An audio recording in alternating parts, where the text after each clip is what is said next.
Now, the ever-growing demand for more powerful chips is putting increasing pressure on the environment. Now, I'm here in this semiconductors vertical, and as you can probably hear, the tech show is just going on, so I'm having to shout a little bit. And I'm here to find out which innovative, sustainable solutions are available to really bridge the gap between chip production and chip design. And the buzzword is 3D IC. And I'm here with our business development and marketing executive, Michael Munzy. Hi, Michael. Hi, Max. How are you? Good, thank you. 3D IC. Before we speak about it at all, what does it mean? 3D IC. What does that stand for? So 3D IC is a new technology that's combating something we call the slowing down of Moore's Law. So 1960s, Gordon Moore, the founder of Intel, came up with the observation that every 2 years the numbers of transistors double and the performance of the chips double. So that's been happening for the past 60 years. But now we can't make things as small as we used to. So it started to slow down.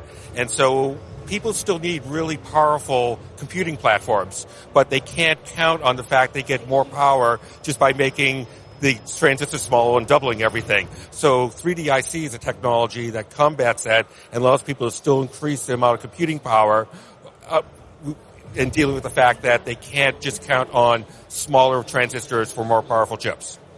Now, some people might say, well, why don't we just build bigger chips?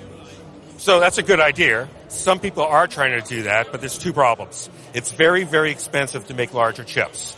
So companies like NVIDIA, some of the AI companies could afford to do that, but most companies can't. So it's really a cost of building much larger chips, and also the yield or the amount of chips that come out that work off the assembly line falls greatly the larger you make the chips. So it causes a lot of problems for a lot of different companies.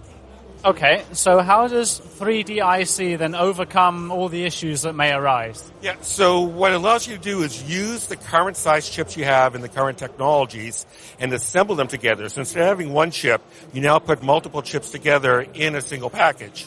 And by doing that now, you have the benefit of using different functionality that already works in the right chip size that you could build efficiently.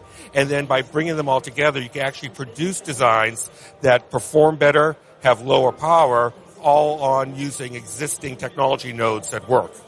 Okay, and very briefly, Michael, before we hand back to Christine, what's so special about the Siemens technology then for 3D IC? So Siemens is the only company that can bring all of the pieces together. It's a multi-objective problem, a multi-domain problem. So Siemens EDA provides the technology through the Expedition tools that allows you to lay out the chips and connect them all together. You could use NX from the mechanical side to make the mechanical packaging. You could use the simulation technologies to do the thermal analysis that you need to do and do the multi-objective optimization. We're the only company out there that can actually produce all of the solutions to do this by ourselves.